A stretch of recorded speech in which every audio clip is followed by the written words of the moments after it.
Salut, c'est Cédric des Figuraoli, je suis content de vous retrouver pour cette nouvelle vidéo. Je suis très fier de la première vidéo qu'on avait diffusée qui a atteint les 1000 vues. Ça donne encore plus envie de continuer et de vous présenter plein de nouvelles choses. De quoi tu vas nous parler aujourd'hui? Aujourd'hui, je vais vous parler d'un autre de mes loisirs, les jeux de rôle. Je vais vous présenter un livre qui a été édité par deux joueurs et également je vous présenterai des figurines. Tu es fan d'Heroic Fantasy, de science-fiction, tu as appelé tes enfants Anakin et Frodo, tu es au bon endroit. Aujourd'hui, je vais t'expliquer comment jouer aux jeux de rôle et comment y accéder. Moi déjà, je vais vous expliquer comment j'ai fait. J'ai commencé à vraiment y rejouer au jeu de rôle quand il y a eu le Covid, forcément au premier confinement. Pour pouvoir participer, vous allez sur un petit site qui s'appelle Discord. Et là, vous tapez jeu de rôle tout simplement. Et vous allez tomber sur pas mal de groupes qui proposent des jeux de rôle tous les jours, essentiellement le soir. Et il n'y aura pas de problème parce qu'il y a des initiations de débutants et vous aurez plein de monde. Qu'est-ce que tu risques en jouant à des jeux de rôle si tu n'y as jamais participé? Au pire, des amis. Et découvrir plein de nouvelles choses. Tu pourras incarner un barbare, un guerrier, une princesse, un dieu, un hobbit. Tu pourras faire un petit peu tout ce que tu veux. Alors, tu peux m'expliquer comment je peux faire pour jouer? Un jeu de rôle, c'est assez simple. Il te faut un livre de règles, il te faut des amis, forcément, c'est un peu plus facile. Tu as besoin de. Il y en a un qui aura le rôle de maître de jeu. C'est lui qui va lancer l'histoire, qui va s'occuper de faire les actions, qui va un petit peu guider tout le monde. Et des joueurs, des personnels joueurs, employés dans le terme, c'est PJ. Et une paire de dés. Quand c'est sur Discord, t'as pas besoin de dés. En même temps, en ce moment, pour jouer autour d'une table, ça reste relativement compliqué. T'as besoin de. Tu te connectes à Discord, il y a déjà tout ce qu'il faut pour pouvoir y jouer. Et t'as juste à t'inscrire, créer ton personnage avec le maître de jeu, et c'est parti. Aujourd'hui, je vais vous parler du jeu Calliope qui a été fait par l'atelier des Hécatonchires. C'est deux amis, deux passionnés, Sacha et Trekitov. Ils se font financer via Ulule, où ils se mettent sur la plateforme Ulule pour pouvoir financer leur jeu de rôle. Pardon. Là, le palier a été atteint pour que les joueurs qui ont déjà contribué puissent recevoir leur jeu. Vous pouvez encore participer, il reste quelques jours, mais profitez-en pour y aller. Le jeu est vendu à 30 euros, sans les frais de port, c'est 36 euros. C'est un jeu qui diffère un petit peu des jeux qu'on a l'habitude de jouer, dont Donjon Dragon ou Cthulhu. Sur l'univers, je vais vous en parler juste après, quand je vous ferai découvrir le bouquin avec les dessins et toutes les illustrations. Là, ce qu'on a besoin pour jouer, c'est forcément un maître de jeu, des joueurs et un paquet de 54 cartes. Donc je vous montre de plus près la couverture du jeu Calliope. On voit dans le sommaire qu'il y a un petit préambule qui vous explique un petit peu ce qu'ils font, les compétences, au petit 1, les compétences dans le monde de Calliope, en fait, quel est le monde, comment il ressemble, de quoi il parle. Je vais vous en dire un petit peu plus après. Comment on joue au jeu Calliope, le système de règles, la création d'un personnage, créer des appelés, c'est ce qui va avec, en fait, c'est vraiment, là on pousse vraiment pour savoir comment on crée son perso, comment on affronte Calliope, dans le sens où, comment ça va se passer dans l'univers, comment on explore le monde, créer vos propres aventures, et des aventures. Il y en a au nombre de 4. En même temps que je vais vous parler un petit peu de l'univers de Calliope, je vais vous faire voir un petit peu les fanarts qui ont été réalisés par divers créateurs, en fait, parce que c'est vraiment que des passionnés qui ont participé au jeu de rôle. En fait, Calliope, ça reprend l'univers de toutes les mythologies, qu'elles soient nordiques, qu'elles soient grecques, qu'elles soient romaines, qu'elles soient asiatiques, qu'elles soient hindouistes ou de l'Inde, je ne saurais pas trop dire, je ne vais pas faire de petites erreurs, c'est pas grave. Et ce qui se passe, c'est que des dieux, le petit pitch de l'histoire, c'est des dieux qui étaient sur une planète. En fait, il y a comment dire, le créateur de toute chose, pardon, qui a enfanté des dieux. Et ces dieux ont en fait été sur la planète Calliope et ont créé une population humaine à leur effigie. Dans Calliope, vous incarnerez des personnages et ces personnages devront combattre les demi-dieux qui ont été enfantés par les dieux eux-mêmes, forcément, et qui cherchent à prendre le pouvoir sur la planète. Votre but, ça sera de vivre des aventures dans ce jeu et dans cette planète. Je vous invite à vous rendre sur le lien que je mettrai en description de la vidéo et de vous rendre sur le LUL et vous verrez, il y a une description du jeu. Et moi, j'ai fait une partie déjà et ça change vraiment de Donjons et Dragons, de Cthulhu et de tous ces jeux qui sont forcément très bien aussi. Mais allez voir sur Calliope. Une dernière chose à vous laisser, je vais vous montrer. En fait, c'est une petite chose que vous pouvez avoir en même temps que le Ulule. C'est en plus du livre, vous pouvez avoir des compteurs de points de vie.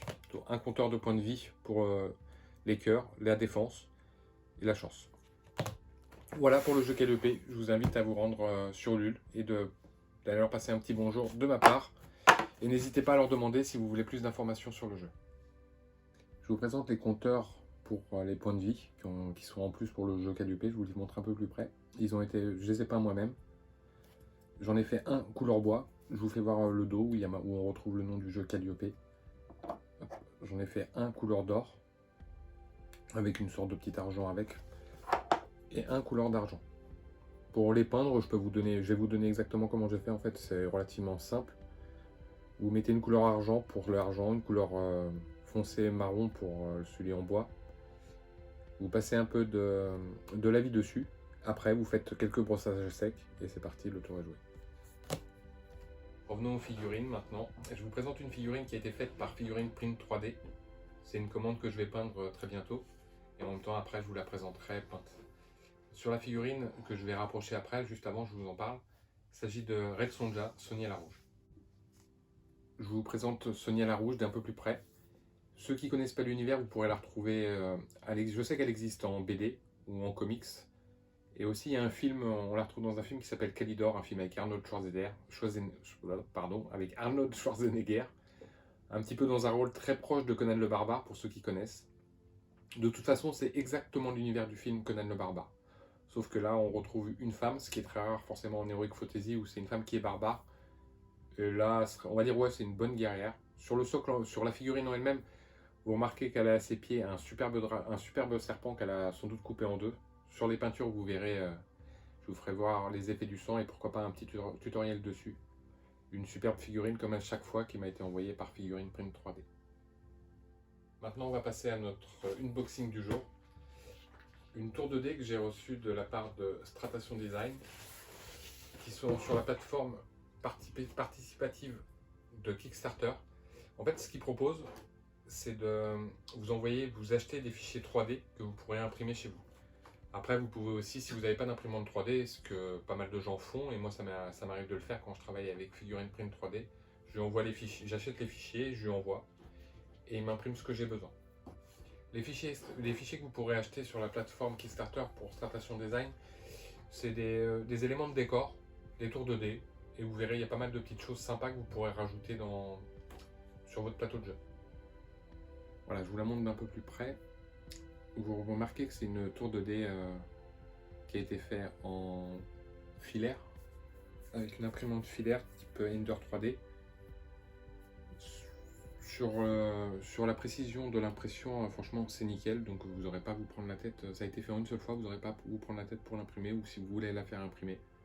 Et ça peut rajouter un superbe élément de décor quand vous êtes en train de faire une petite partie de jeu de rôle ou jeu de société.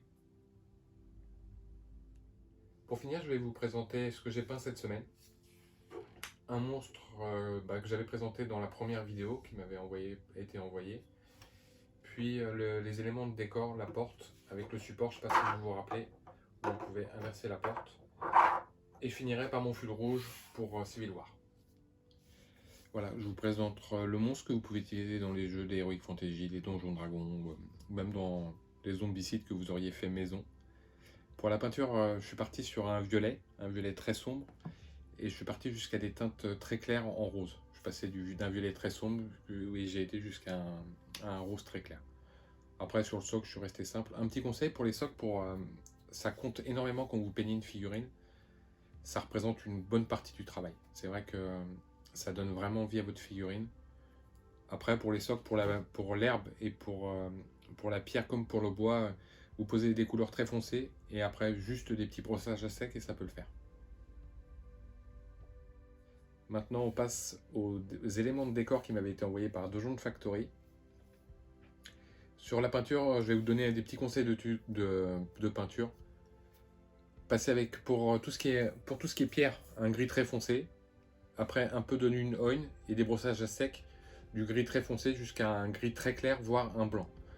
Pour les portes, pareil, pour la couleur bois, vous partez sur un marron très foncé que vous allez éclaircir au fur et à mesure en faisant des brossages à sec, ou sinon des petits éléments. Après, pour donner encore plus de vie à votre décor, là on voit que vous verrez qu'il y a des petits scorpions au haut des portes. N'hésitez pas à les mettre dans une couleur qui ressort bien. Après, moi j'ai rajouté, si vous regardez, j'ai rajouté 2 petits squelettes. Ça donne un petit peu de vie. Et pour l'herbe que j'ai mis un petit peu à l'intérieur, à l'intérieur des pierres, vous mettez un tout petit peu de colle à bois, vous mettez un peu d'herbe statique, vous soufflez dessus et c'est réglé. On passe à notre fil rouge. Je vous présente mes avancées sur Civil War, pardon. J'ai pas beaucoup avancé cette semaine, j'ai pas eu beaucoup de temps. En fait, j'ai reçu pas mal de choses et de nouvelles choses que je vais vous présenter par la suite. Après, pour le socle, pour une petite idée pour le socle, c'est relativement simple. Vous passez de l'astro-granite débris, un peu de marron foncé et vous collez de l'herbe statique et ça donne vie directement à vos figurines. Je vous ferai un petit tutoriel, forcément, comment les peindre rapidement. En tout cas, c'est sympa et j'ai hâte de pouvoir en peindre plus et de pouvoir vous les présenter sur une table de jeu. Merci de m'avoir suivi. Vous pourrez retrouver en description de la vidéo tout ce que je vous ai présenté aujourd'hui. N'hésitez pas à me poser des questions sur les produits si vous avez envie de vous commander une figurine ou une tour 2D ou si vous ne retrouvez pas les liens ou si vous avez un peu de mal là-dessus ou même des questions peinture. Déposez un petit like, abonnez-vous, parlez-en à vos amis et à très vite sur les fils de Ravioli.